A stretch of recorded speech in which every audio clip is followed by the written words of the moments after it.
How do you divide one fraction by another? Let's start by looking at an example. 3/5 divided by 2/3. Each of the fractions can be visualized by a rectangle. 3/5 looks like this, and 2/3 looks like this. Now, put the two rectangles on top of each other.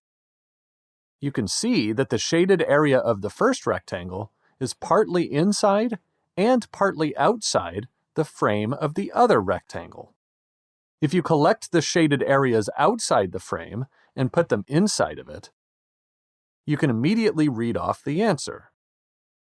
9 out of 10 areas are shaded, which makes the answer 9/10.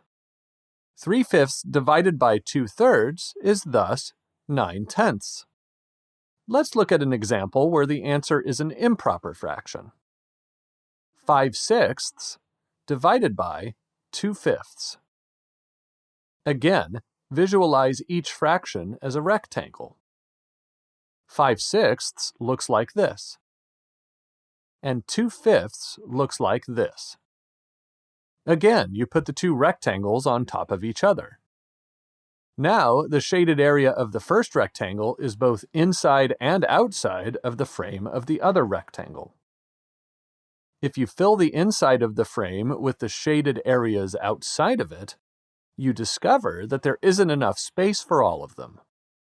That doesn't matter because the numerator is the total number of shaded areas, and the denominator is the number of areas inside the frame.